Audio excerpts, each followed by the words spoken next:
Ya, pendengar Kardopa, sudah 2,5 bulan lebih kita menjalani tahun 2025 ini.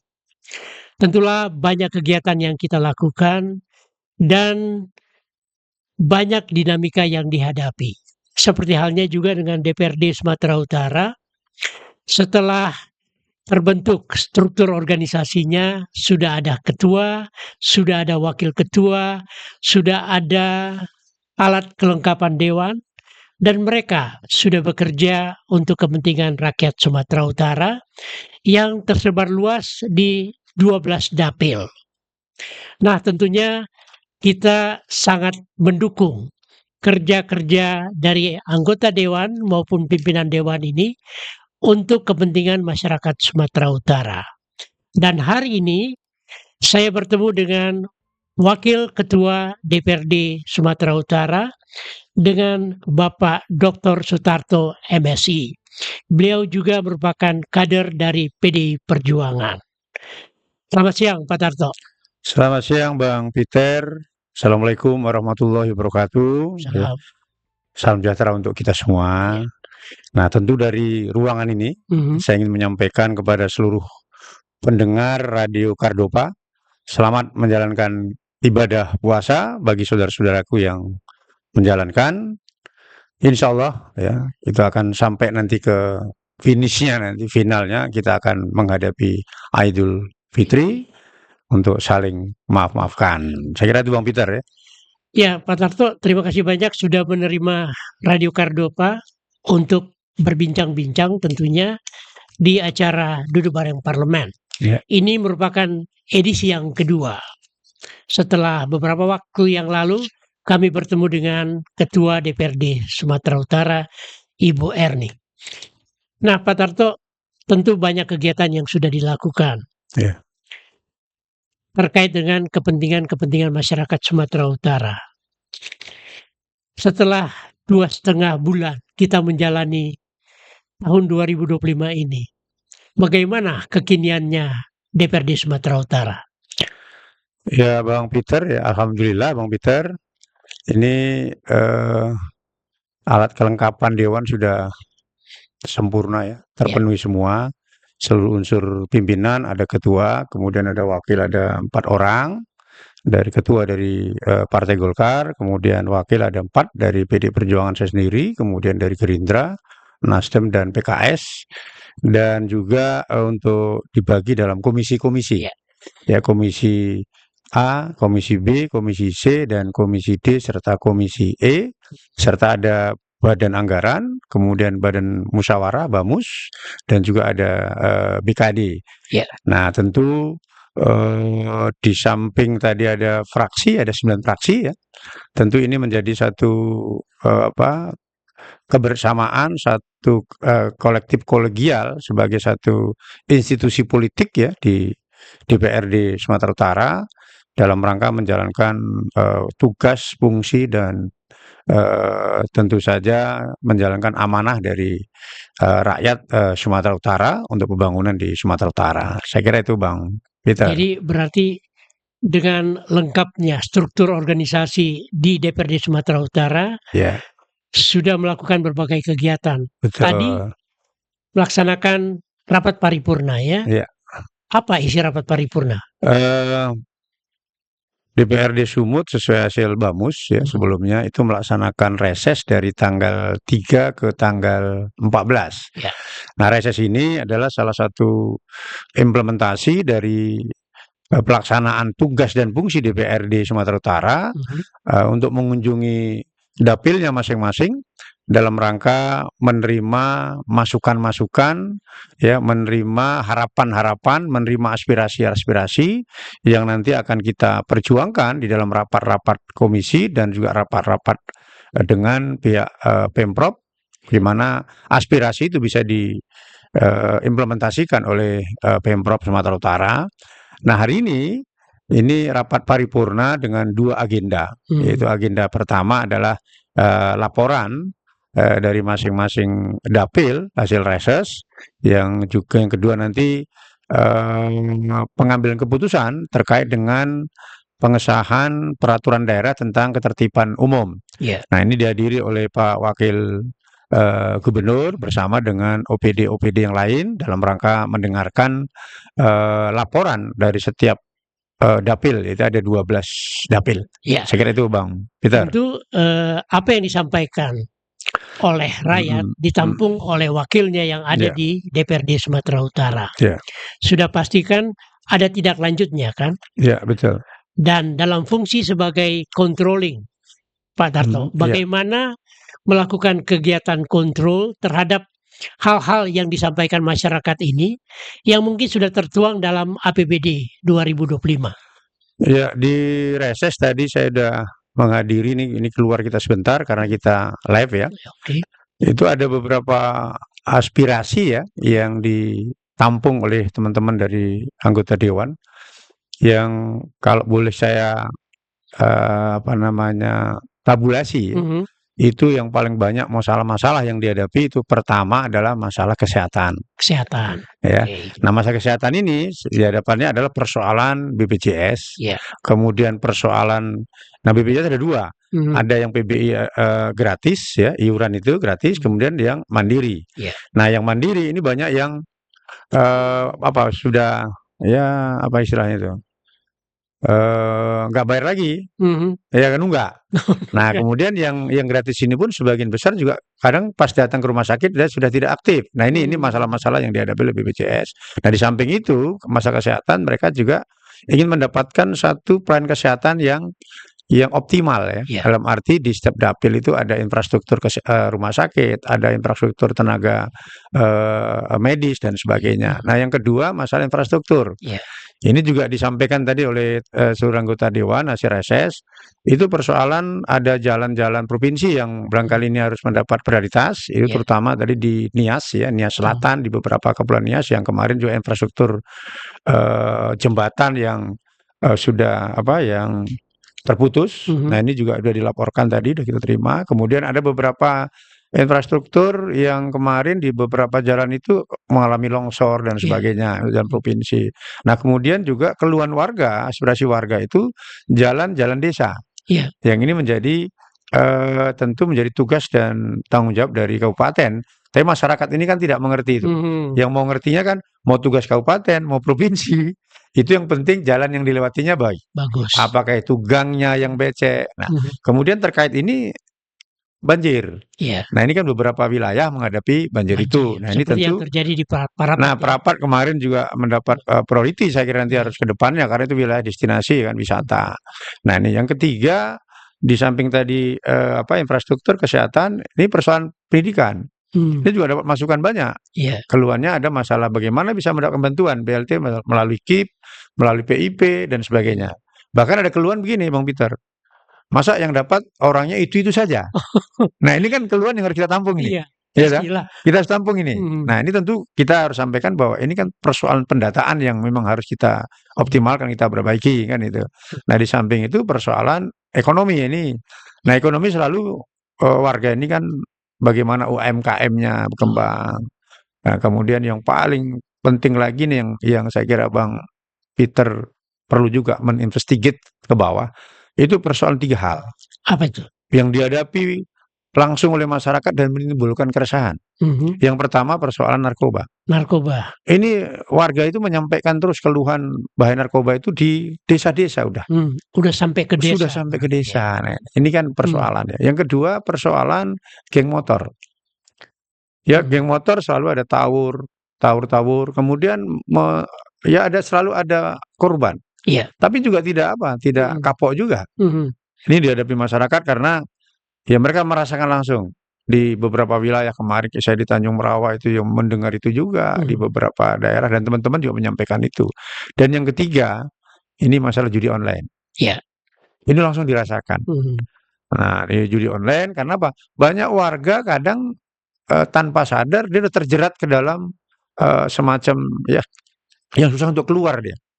Nah, jadi 3 hal ini di kami di dalam konteks dihadapi oleh masyarakat di samping tadi sampaikan infrastruktur, ekonomi, pendidikan dan kesehatan. Ini semua sudah disampaikan oleh teman-teman anggota dewan melalui dapilnya masing-masing dan hari inilah diparipurnakan, maka ini butuh didengar oleh Pemprov. Pemprov, ya. Maka Pemprov kita minta tadi yang hadir adalah Wakil Gubernur bersama dengan OPD terkait. Ya. Nah, ini reses itu Bang Iya, Pak Peter. Tarto, suasana menjelang Idul Fitri. Ya. Tentu biasa ada lonjakan-lonjakan harga. Ya. Apalagi kalau ibu-ibu sekarang kan banyak mengeluh. Cabai mahal, Ya. kelapa naik, Iya. ya kan? Harganya Ya. pun, aduh, susah kita untuk menggambarkan bagaimana masyarakat mendapatkan hal-hal yang demikian. Ya. Apakah itu disampaikan juga ke anggota dewan pada saat reses? Nah, satu sisi ini kan menjadi satu kebutuhan jangka pendek ini, Bang. Iya. Nah, ini kita menghadapi Lebaran. Saya pada beberapa waktu yang lalu tetap memberikan sebagai pimpinan dewan melakukan himbauan kepada Pemprov, ya, agar melakukan stabilisasi terhadap bahan-bahan pokok untuk komoditi Lebaran. Yeah. Apakah beras, gula, minyak, cabai, bawang, daging, baik daging lembu maupun daging ayam, kemudian ikan dan sebagainya. Ini kan yang dibutuhkan oleh warga, apalagi juga tepung, terigu dan sebagainya untuk bahan-bahan kue. Nah, ini juga selalu kita sampaikan baik ke publik maupun ke Pemprov untuk kita menjaga stabilitas harga ini. Jangan ada satu lonjakan-lonjakan yang berlebihan, bahkan melewati dari head. Ini kan selalu terjadi fluktuasi seperti itu, Bang. Ketika menghadapi Lebaran, karena warga masyarakat permintaan panik buying, dia permintaan banyak, sementara mungkin ketersediaan stoknya mungkin kurang. Nah, oleh karena itu di sini kita menyampaikan ke Pemprov dan juga kepada pelaku-pelaku ekonomi yang bergerak dalam bidang komoditi ini agar tetap menjaga stabilitas harga. Yeah. Ya, ini yang paling utama kepada kebutuhan untuk warga masyarakat dalam menghadapi pemilu, dan itu juga menjadi apa, Bang? Keluhan warga ketika dia mau beli minyak, dia mau beli cabai. Nah, bahkan kadang-kadang ada peningkatan kalau ketika dia belanja di kedai, orang kampung ini kan belanjanya di pasar, Bang. Bahkan di kedai-kedai dekat-dekat rumahnya, itu kan harganya sudah cukup tinggi. Karena alur transportasi itu kan dari kota ke wilayah-wilayah sampai ke bawah ini kan. Nah, saya kira ini peran dari Pemprov dalam hari ini, pemerintah daerah, kemudian kabupaten, kemudian aparat-aparat untuk bisa melakukan stabilitas harga ini, dan tentu DPRD Sumatera Utara akan terus memberikan pengawasan sesuai dengan fungsinya agar Lebaran di 2025 ini, Idul Fitri 2025 ini nanti itu bisa kita nikmati dengan nyaman. Dan yang paling utama lagi nih, Bang, ini menyangkut moda transportasi Lebaran. Betul. Ini juga harus mendapat perhatian kita bersama. Iya, ya, karena bisa saja kan moda ini yang harus kita perhatikan benar. Bisa saja masyarakat memudik, ternyata stok BBM-nya agak masalah. Nah, ini, Bang, ketika kita bicara moda transportasi Lebaran, ini kan dari hilir ke hulu. Iya. Pertama, busnya juga harus kondisi baik. Iya, betul. Jangan sampai nanti kelebihan tonase atau kelebihan penumpang. Yang kedua, kita minta juga kepada Pemprov dan Dishub dan juga APH ini ya, untuk bisa mengawasi titik-titik rawan kecelakaan itu. Ya. Nah, apalagi nanti ini juga pihak PUPR ya, jembatan dan jalan itu juga bisa mengawasi di mana titik rawan yang kemungkinan bisa terjadi longsor. Ya. Kalau ini kan masih cuaca ekstrim ini. Iya, betul. Nah, ini harus kita awasi betul, baik moda transportasinya, pengawasannya, infrastruktur jalan dan sebagainya. Begitu juga di darat ini dan juga di laut. Nah, kalau kita ini kan orang Medan cenderung nanti pulangnya kan pasti banyak darat ini. Ya, ke Langkat, Deli Serdang, Serge, Labuan Batu Raya, kemudian ke daerah Tabaksel. Nah, ini yang saya kira harus mendapat satu priority. Nah, bukan tempat lain berarti tidak, tetap harus mendapatkan prioritas, apalagi daerah wisata Danau Toba. Ya, ini juga harus mendapat prioritas karena kemarin kita baru menghadapi banjir susulan itu. Banjir susulan, dan akhirnya ini yang saya kira dirasakan pertama kejadian di Prapat. Nah, itu, Bang. Ya, itu juga menjadi perhatian masyarakat dalam rangka Lebaran nanti. Barangkali ada yang mau liburan Ya, segala betul, macam. betul. Tapi Betul. terpantau nggak, Pak Tarto, tentang masalah hal-hal yang mungkin menyentuh kepada transport udara, Ya, ya, misalnya tiket ya, betul, betul, Bang. sering sekali kan, tiket itu lonjakannya sangat tinggi. Ya bayangkanlah kalau dari Medan ke Jakarta itu sampai 2 jutaan. Betul. Sehingga perlu mungkin ya kita menggaungkan bagaimana pemerintah ini untuk men-settle Ya, harga khususnya tiket. Menurut ya, Pak Tarto gimana? ya, Bang Peter, ini kan saya kira Indonesia ini kan harus mensyukuri kita. Iya. Mungkin satu-satunya negara yang punya tradisi mudik. Mudik ya. Walaupun tempat lain juga ada, tetapi tidak semeriah itu oleh orang Indonesia, dan itu betul-betul menjadi satu tradisi yang terus-menerus ini turun temurun. Nah, kalau saya istilahnya, saya juga pulang kampung nanti nih, Bang. Oh, Kampung mudik saya juga. nanti mudik juga saya. Ini kan semacam sejarah kultural gitu ini. Iya. Bagaimanapun kalau orang Jawa bilang ini sangkan paraning dumadi gitu. Kita sebagai manusia harus tahu dari mana asal usulnya. Ya, nah ini. Nah, kondisi ini memang disikapi oleh pemerintah ya. Di Jawa kita tadi mendapat informasi itu kan sampai berapa ratusan juta yang akan mudik. Nah, tentu ini butuh infrastruktur moda transportasi yang baik. Nah, sekarang ini karena tradisi banyak juga di samping pemerintah menyiapkan moda transportasi mudik. Nah, ternyata kan banyak juga perusahaan-perusahaan swasta yang ikut.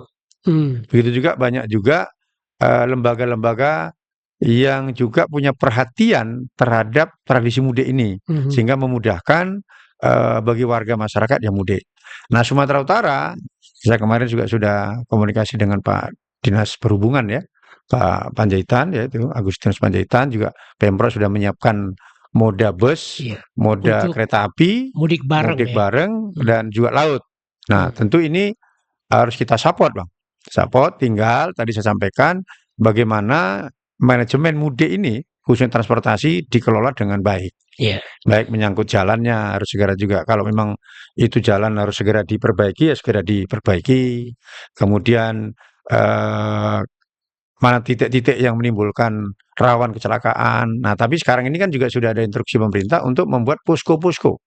Nah, pihak kepolisian juga membuat gabungan-gabungan dengan pihak TNI, Dinas Perhubungan, dengan beberapa organisasi-organisasi membuat posko-posko terpadu dalam rangka mengawal kenyamanan dari warga yang mudik. Nah, ini saya kira harus Bang? Harus kita support sebenarnya, dan kita harus awasi bagaimana implementasinya nanti. Berarti Pak Tarto bersama keluarga mudik lah ya. Insya Allah, Bang. Insya Allah. Iya. Kita akan berlanjut lagi Pak Tarto dengan topik kita hari ini, apa dan bagaimana sumut dengan pemimpin yang baru. Tapi sejenak kita kembali ke studio. Stay tuned. Kardupa Radio FM. Satu untuk tetap jadi nomor satu. Talk Radio Medan. Pendengar Kardupa, kita masih bersama di acara Duduk Bareng Parlemen yang disiarkan langsung dari gedung DPRD Sumatera Utara. Dan Anda juga bisa menyimak acara ini melalui streaming di www.kardupafm.co.id atau juga live Facebook kami di Kardupa 99,4 FM. Pak Tarto, kita lanjut lagi ya? Oke. Boleh ya? Ya, Bang Peter. Ini dalam kondisi puasa kita nyaman-nyaman aja nih. Kita langsung ke judul. Iya. Apa dan bagaimana Sumatera Utara dengan pemimpin yang baru? Pak Bobi dan Pak Surya sejak tanggal 20 Februari lalu sudah bekerja untuk kepentingan Sumatera Utara. Komentarnya. Bang Peter dan para pendengar Radio Kardupa ya, seperti kita ketahui ya bahwa tahapan pemilu khususnya pilkada serentak itu sudah selesai, baik melalui prosesnya, tahapnya, dan kemudian sudah terpilih, rakyat sudah memilih ya. Kemudian hasilnya itu ada bupati, wakil bupati, gubernur dan wakil gubernur, wali kota dan wakil wali kota sudah dilantik ya, dan masing-masing tentu sudah melaksanakan serah terima jabatan ya.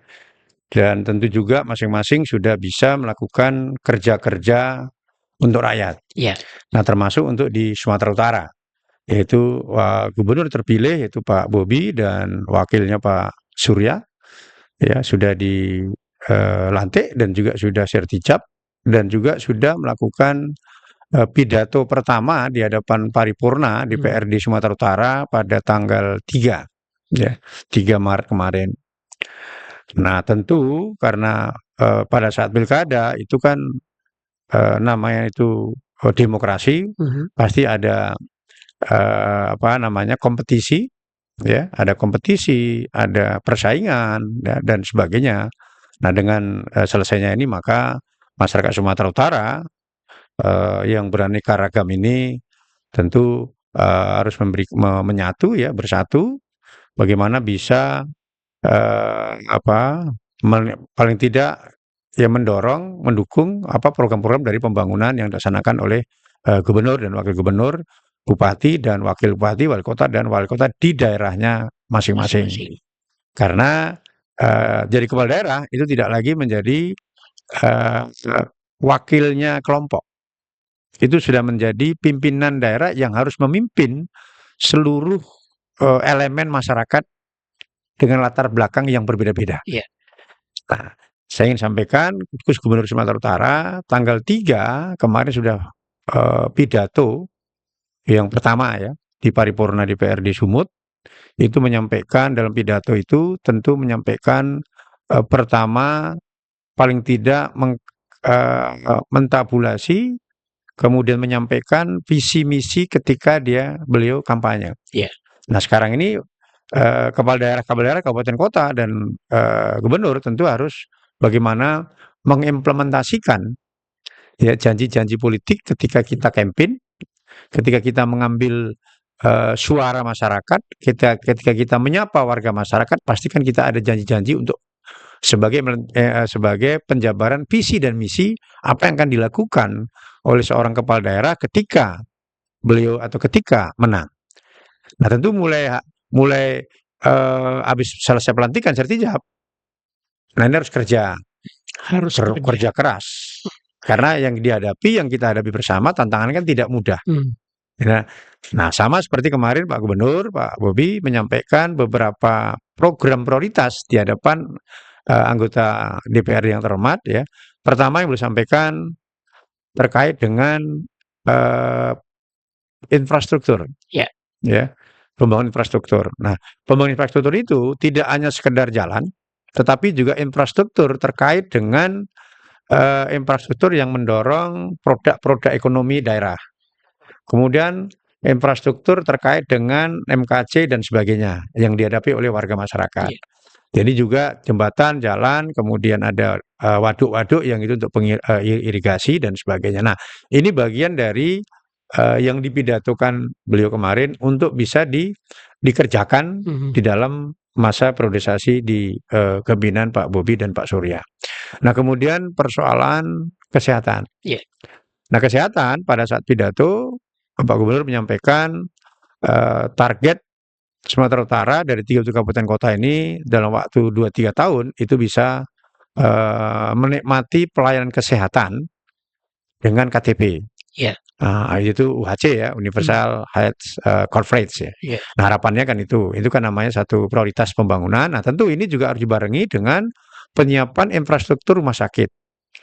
Ya, penyiapan tempat-tempat pelayanan kesehatan di desa-desa atau di kecamatan atau kabupaten. Tentu ini harus kita siapkan benar. Nah, kemudian pelayanan sumber daya manusianya, yaitu bagaimana tim medisnya. Iya. Ini kan harus dokternya. Nah, tentu ini harus diformulasikan, dirumuskan sedemikian rupa sehingga ketika nanti terimplementasikan ada konsep UHC kesehatan, pelayanan kesehatan dengan KTP, warga masyarakat ketika datang ke rumah sakit sudah mendapat pelayanan yang prima. Jadi ini tentang kesehatan, begitu juga terkait dengan kemarin masalah BPJS. Nah, kemudian menyangkut ekonomi. Ekonomi juga disampaikan dalam pidato, itu bagaimana mendorong UMKM. Nah, kemudian koneksitas infrastruktur mendorong untuk produk-produk komoditi daerah bisa lebih cepat ya konteksnya untuk dalam rangka perekonomian itu. Jadi mendorong ekonomi supaya bisa pertumbuhan ekonomi Sumatera Utara bisa lebih baik. Iya. Nah, yang berikutnya itu sektor pendidikan. Nah, pendidikan ini tentu kan dari program nasional itu kan ada PIP, ada KIP dan sebagainya. Yang ini juga tadi waktu di awal saya sampaikan reses DPR itu menerima keluhan-keluhan itu. Nah, ketika kita bicara sektor pendidikan, tentu ini kan juga hulu hilirnya harus kita perhitungkan. Yang pertama adalah di samping tadi warga masyarakat mendapatkan pelayanan pendidikan yang memang patut dan layak, tentu kita juga harus siapkan gedung-gedung sekolahnya. Nah, masih banyak sekarang di beberapa kabupaten kota yang ketersediaan sekolah-sekolah itu masih kurang, masih minim. Misalnya, tanggung jawab provinsi itu kan SMA dan SMK. Nah, ketika reses pun, ini juga ada masukan agar di satu kecamatan dibangun, diusulkan berdiri gedung-gedung sekolah atau menambah lokal. Nah, ini kan infrastruktur konteksnya bagaimana meningkatkan pendidikan. Di samping sektor tadi yang menjadi catatan lagi, karena bahaya narkoba yang demikian besar, bahaya, dan menurut catatan Sumatera Utara ini nomor 1. Nah, sekarang bagaimana bisa menekan itu? Menekan peredaran narkoba ya terhadap masyarakat. Yeah. Nah, tentu ada sosialisasi atau pencegahan dan juga penindakan. Nah, ini menjadi konsen prioritas dari kepala daerah dan juga Pak Gubernur kemarin waktu pidato di pada paripurna di DPRD Sumut. Nah, Iya. Bagaimana dengan SDM, Pak Tarto? Karena Ya. salah satu visi disampaikan bahwasanya ingin meningkatkan kualitas Ya. SDM. Ya. Tentulah ini terkait dengan ASN yang ada di Ya. Pemprov. Ya, Tapi ya. pada sisi lain ada juga ASN yang diambil dari Pemko Medan. Ya. Itu bagaimana? Ya. Begini Bang Peter ya, bahwa satu perencanaan program itu kan memang harus dirancang sedemikian rupa. Yeah. Ya.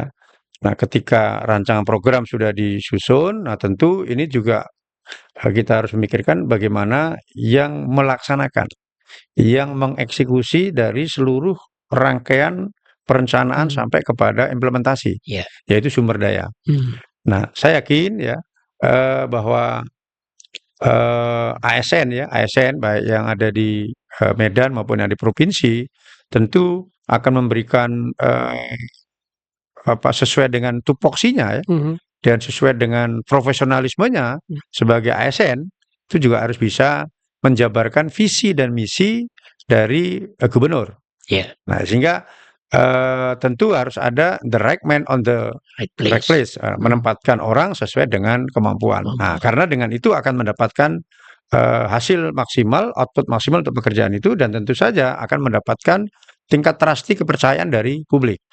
Nah, saya kira ini yang menjadi concern kita. Bagaimanapun seluruh ASN harus bisa menyiapkan diri profesionalismenya dan keterampilan dan kualitasnya. Iya. Sebagai apapun ditempatkan dimanapun. Iya. Nah, Tapi apakah tidak terjadi gesekan?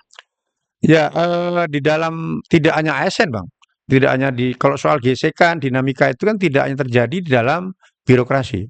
Di semua lembaga pasti akan ada dinamika, akan ada satu kondisi-kondisi objektif ya di antara ASN atau birokrat atau di organisasi dan anggota. Nah, tinggal kita bagaimana menyikapin itu. Nah, sikapnya bagaimana? Ya harus profesionalisme tunjukkan. Ya. Profesional dalam arti yang bagaimana ini? Ya, profesionalisme ini kan begini, Bang. Kita sebagai ASN pasti kita akan mendapat tugas-tugas sebagai abdi negara untuk kepentingan masyarakat. Nah, kita jalankan ini. Apa yang menjadi kebutuhan masyarakat, apa yang menjadi keberpihakan kita kepada publik masyarakat, nah kita jalankan itu. Ya kan beda nanti profesionalisme dalam konteks ekonomi atau yang sifatnya lebih mengglobal. Nah, kita kan tadi bicara kita birokrasi. Yeah. Nah, ASN itu kan abdi negara. Abdi negara untuk kepentingan pelayanan kepada publik. Dan ini adalah orang-orang terpilih. Kenapa, Bang? Kan tidak banyak orang mau masuk ASN kan tidak Mhm. Bisa. Artinya ini udah orang-orang pilihan sebenarnya. Mhm. Tinggal bagaimana meningkatkan kapasiti dan integriti dari personal-personal itu sehingga ada satu teamwork ya di dalam rangka memberikan pelayanan kepada publik. Iya, menurut Pak Tarto, katakanlah sebagai wakil ketua DPRD Ya, Sumatera Utara, ya, bagaimana penempatan SDM ya, di Pemprov sekarang ya. dengan masuknya katakanlah pejabat-pejabat yang Mhm, dari Pemko Medan dan ya, juga dari Asahan. ya. Baik. Sesuai fungsi dari DPR kan ada 3. Ya, Satu budgeting, budgeting. tentu bersama-sama dengan eksekutif merencanakan dan membahas dan menetapkan APBD. Mhm. Yang kedua legislasi, ya tentu ini bersama-sama nanti baik inisiatif dari Dewan atau eksekutif merencanakan, membahas dan menetapkan rancangan-rancangan peraturan daerah. Dan yang ketiga pengawasan. Nah, fungsi pengawasan ini tentu harus dioptimalkan. Iya. Ya.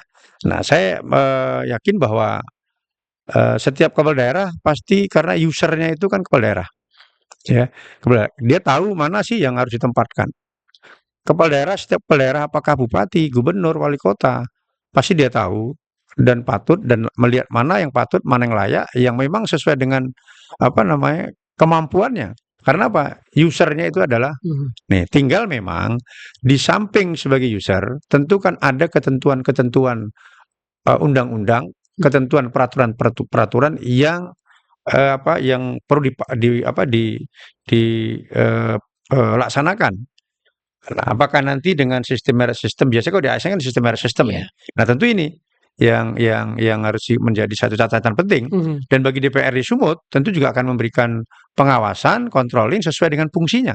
Iya. Ya, sama seperti fungsi DPR nanti adalah akan tetap memberikan dukungan yang full, yang penuh kepada gubernur, kepada kepala daerah, sepanjang memang itu program-programnya itu untuk kesejahteraan masyarakat. Masyarakat. Nah, untuk mensejahterakan masyarakat ini kan butuh potensi-potensi sumber daya manusia yang mumpuni untuk bisa mengakselerasi seluruh visi misi dari gubernur. Iya. Dan karena usernya adalah Pak Gubernur, Pak Bobi dan Pak Surya, tentu beliau memahami ya mana yang memang harus tempatkan di sektor mana, di bidang mana.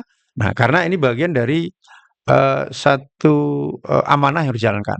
Nah, Pak Gubernur dan Pak Wakil Gubernur itu kan sebagai semacam orkestra kan ini. Kan berarti Dirijen lah dirijennya kan beliau. Hmm. Nah, ini tentu beliau butuh satu sumber daya yang memang bisa dalam satu rampak barisan bergerak bersama untuk kesejahteraan masyarakat. Nah, tinggal DPR mengawasin itu gitu.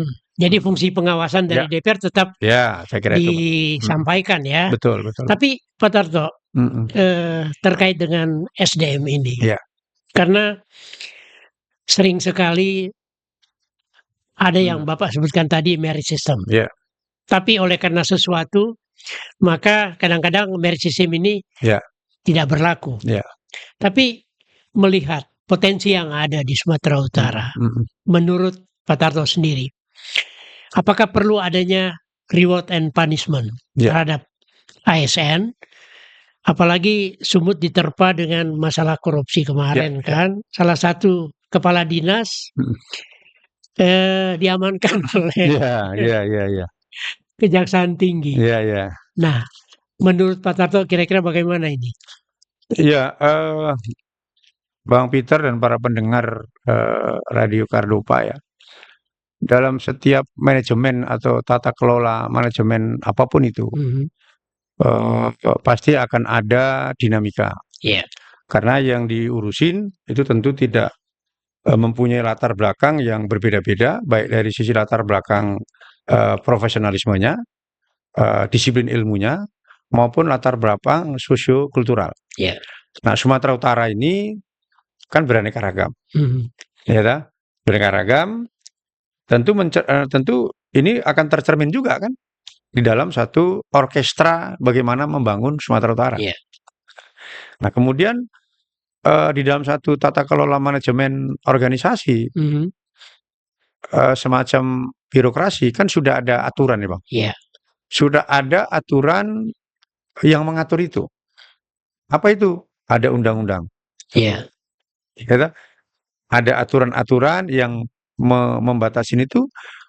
Ada pengawasan apakah Waskat dalam arti pengawasan ini oleh APH atau pengawasan secara pribadi atau pengawasan di dalam arti aturan-aturan di internal birokrasi. Iya. Nah, tinggal kita bagaimana melaksanakan ini. Ya, melaksanakan pengawasan ini dalam rangka menjalankan tugas-tugas sebagai abdi negara. Nah, saya sepakat bahwa memang harus ada punishment, ada reward. Ya, semua tata kelola manajemen pasti ada punishment dan ada reward. Tinggal bagaimana mengeterapkan punishment ini supaya bisa berjalan secara objektif. Walaupun kita dalam tanda kutip ya di dalam semua manajemen tata kelolanya pasti akan ada nilai-nilai objektivitas dan nilai-nilai subjektivitas. Nah, tinggal sekarang bagaimana kita memanage ini. Nilai-nilai objektivitas itu kadarnya lebih besar daripada subjektivitas. Ini yang saya kira memang tidak mudah ya, apalagi di Sumatera Utara ini yang beraneka ragam ya. Tentu ini harus mendapat harus diakomodir ya, harus bisa dikomunikasikan, harus bisa dirangkul. Semuanya elemen-elemen itu harus bisa dirangkul sehingga menjadi satu potensi untuk bisa bersama-sama membangun Sumatera Utara yang lebih baik. Ya, jadi wajar kalau seorang katakanlah menduduki jabatan mendapatkan punishment karena tersangkut masalah-masalah. Ya, betul. Misalnya korupsi. Ya. Karena susah juga di Sumatera Utara. Betul. Jangan sampai lah. Ya. Ya, kita menyadari Pak Tarto, hal-hal yang berbenturan dengan kepentingan masyarakat sering sekali terjadi dan upaya dari DPRD Sumatera Utara untuk melakukan kontrol itu pasti dilakukan kan? Betul. Nah, bagaimana melakukan itu terhadap katakanlah pemerintah Provinsi Sumatera Utara? Apa yang dilakukan oleh DPRD Sumatera Utara? Ya, sesuai dengan aturan karena setiap institusi DPR ini kan institusi politik yang juga diatur oleh undang-undang, juga diatur oleh tata tertib dan juga diatur lebih tinggi lagi itu kan undang-undang yang mengaturnya itu. Nah, sesuai fungsi kan tadi bagaimana mengontrol kan, mengawasi. Nah, Bang Peter, ada tugas DPR yang tadi turun ke bawah. Ada ada istilahnya kundapil ya, kunjungan ke dapil. Kunjungan ke dapil ini kan sebagai salah satu media untuk mengontrol bagaimana sih perencanaan yang sudah sama-sama tadi kita rancang bersama dengan OPD, dengan Pemprov, itu dijalankan di dapil. Nah, DPRD itu kan biasa memegang data itu. Bagaimana mencocokkan itu? Misalnya ada pembangunan di satu wilayah, kita kunjungin itu. Nah, itu kan bagian dari pengawasan itu. Ya, paling tidak apa yang tercantum dalam APBD ya, kan? Itu satu. Yang kedua, Bang, melalui RDP, ya, kan selalu kita juga setiap komisi pasti setiap ada pengaduan warga, ada persoalan-persoalan melibatkan OPD atau apapun itu, Bang, pasti akan ada namanya RDP di komisi. Nah, di situ akan ada pendalaman-pendalaman, pembahasan-pembahasan terkait berbagai persoalan-persoalan yang terjadi di warga masyarakat. Apakah adanya pelanggaran peraturan, pihak ini ada pelanggaran undang-undang. Nah, tentu di RDP itu akan kita bahas.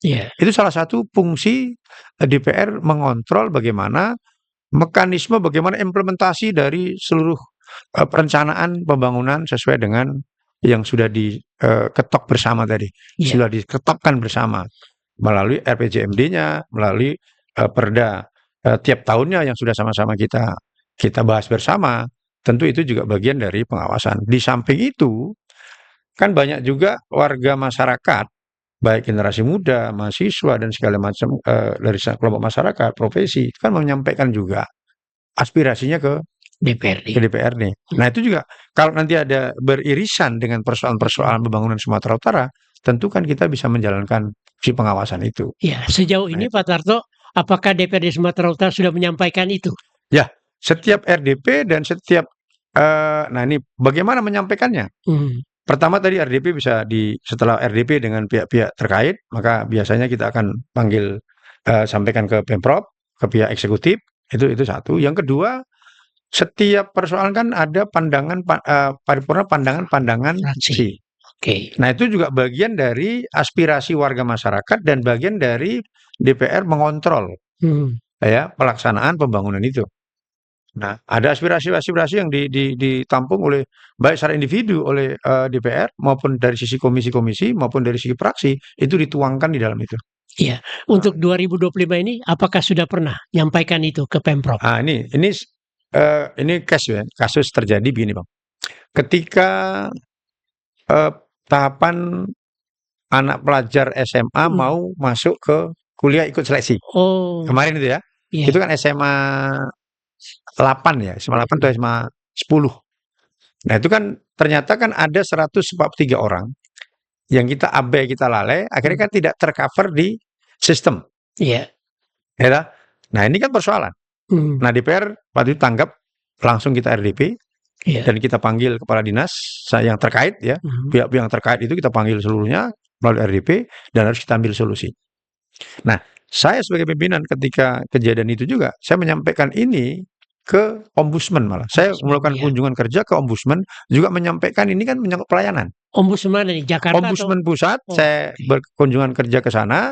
Nah, kemudian saya bersama dengan Ombudsman Sumatera Utara, ya Bang Ardensi dengan teman-teman, kita melakukan pengawasan itu, mengambil solusi-solusinya. hmm. Ini dalam rangka mengawasin itu. Dan itu sudah Dah, dapat. ya. Oh, Nah, kemudian beberapa kasus-kasus yang lain, ini kan kita harus sikapi, mhm. ya, kita harus responsif di situ. Nah, artinya apa? DPR harus menjalankan fungsi-fungsi itu. Case by case terjadi, kita harus tampung itu dan melalui rapat-rapat dengar pendapat di tingkat komisi, kemudian ini kita sampaikan ke pihak Pemprov yang terkait. Kalau itu kan ini sektornya beda-beda. Iya. Kalau menyangkut kesehatan tentu kita akan kita akan RDP dengan pihak kesehatan dan yang terkait. Nah, ini Iya. saya kira beberapa hal ya yang menjadi implementasi tugas-tugas DPR. Sama seperti kemarin ada kejadian di Dairi Mhm. yang kebakaran. Iya. Nah, itu kan ditampung oleh Ombudsman. Ombudsman tentu ini kan terkait dengan biaya rumah sakit BPJS. Nah, ini kan ternyata belum terpenuhi karena masih terjadi perdebatan. Kemarin kami masih diskusi dan pihak BPJS itu kemarin juga bertemu RDP dengan dengan Ombudsman, dan saya sebagai pimpinan dewan saya hadir di dalam pertemuan itu.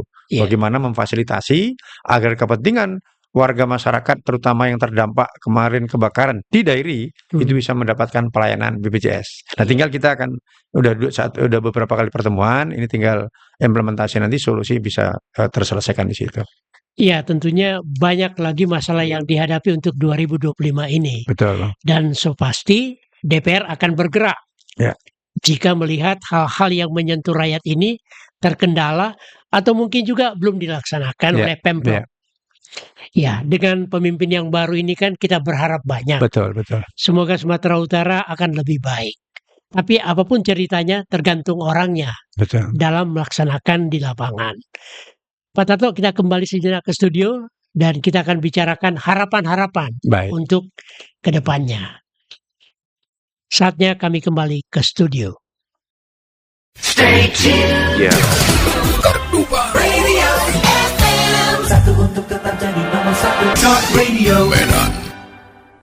Iya, pendengar Cardova.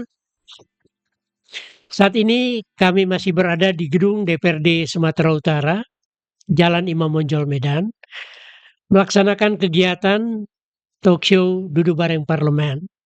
Tentunya bersama Wakil Ketua DPRD Sumatera Utara, Bapak Dr. Sutarto MSI. Pak Tarto, kita lanjut lagi ya. Ya. Kita jelang Lebaran. Tentu banyak hal yang muncul di tengah-tengah kita. Karena memang setiap tahun itu sudah menjadi semacam kegiatan yang rutin. Ya, tradisi nih, Bang. Udah mentradisi kayaknya. Tradisi dan sangat Betul. diminati oleh banyak orang. Nah, tentu kita punya harapan. Ya. Harapan kita semoga Lebaran nanti akan berlangsung dengan aman, tertib juga, dan masyarakat yang mudik ke kampung halaman akan kembali lagi ke tempat yang mungkin selama ini dia bekerja, selama ini dia mencari makan, selama ini dia berkumpul bersama keluarganya. Artinya mudik itu menjadi sesuatu yang katakanlah wajib bagi sementara orang, namun juga sesuatu yang menarik. Ya, Pak Tarto, ini menjadi persoalan penting yang selalu disorot masyarakat. Misalnya masalah harga. Tadi sudah Ya. kita bicarakan. Kemudian masalah keamanan, Ya. masalah transportasi, dan juga masalah THR. Ya. Iya kan? Nah, apa yang bisa Pak Tarto sampaikan? Misalnya masalah yang pertama, keamanan dulu. Kita melihat kan itu sesuatu yang sangat juga diharapkan oleh masyarakat, diarahkan kepada pihak kepolisian. Gimana itu? Ya, Bang Peter dan para pendengar Radio Kardupa yang terhormat ya. Tradisi mudik ini kan tadi saya sampaikan tradisi kan unik kita. Iya. Tiap tahun dilaksanain, tiap tahun kita menjalankan itu. Tetapi tahun 2025 ini agak berbeda. Kalau tahun-tahun sebelumnya kan paling liburan kita itu H-1, H+2. Iya. Ya kan? Lebarannya H-1. Berarti kan hanya libur paling 3 hari. Nah, maka pada saat itu yang banyak mayoritas mudik itu kan yang melaksanakan Idul Fitri. Nah, kalau sekali ini tahun 2025 ini kan kita liburannya kan cukup panjang. Ya. Bang, bayangkan nanti insya Allah akan lebaran di tanggal 31. Nah, libur sampai tanggal 8. Kan ini Bang, ini kan sudah keluar ini pengumuman dari pemerintah. Iya. Nah, itu satu. Nah, artinya lama. Nah, artinya apa Bang? Yang akan mudik ini pasti lebih besar dari tahun sebelumnya. Karena memanfaatkan liburan ini. Ya, baik di Jawa maupun di Sumatera Utara. Nah, oleh karena itu yang paling utama ketika ini orang mudik, tadi saya sampaikan di awal bahwa pertama kita siapkan moda transportasi yang nyaman, keamanan di jalannya aman, dan sebagainya. Nah, ini kan perjalanan meninggalkan rumah yang dari tempat dia kerja. Terutama di Medan misalnya, meninggalkan ke Tabaksel, ataukah ke Labuan Batu Raya, atau ke Tapanuli, atau ke Nias, dan sebagainya. Nah, sekarang keamanan di jalan kita harus diperhitungkan, tentu harus diperhitungkan.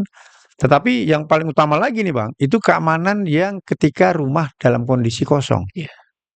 Nah, ini yang harus mendapat perhatian, baik dari Kepling, Kadus, Lurah, Kepala Desa, Camat, Bupati, Kepolisian, Kamtipmas. Nah, ini saya kira sekarang harus kita dorong Siskamling dengan patroli ya.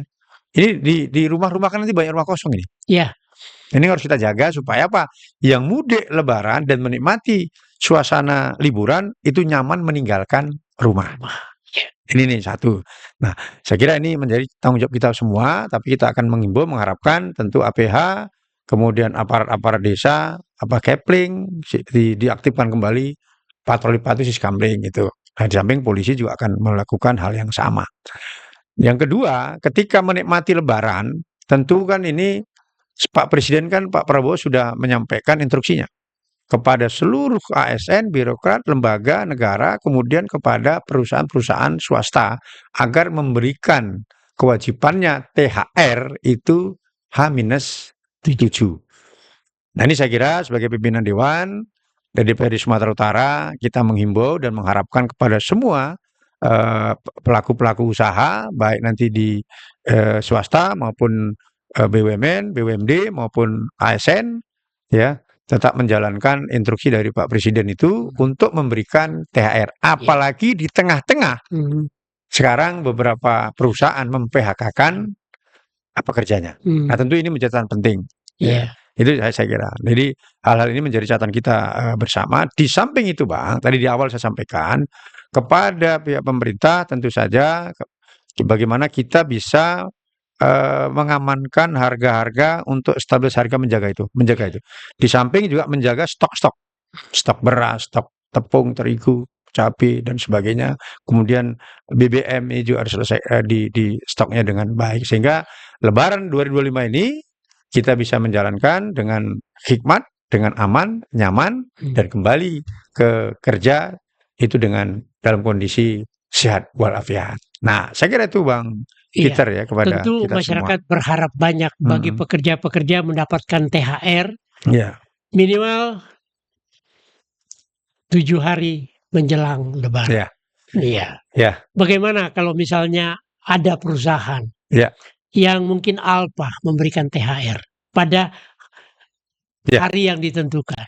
Ya, Bang Peter, saya kira setiap usaha pasti kan ada aturan. Iya.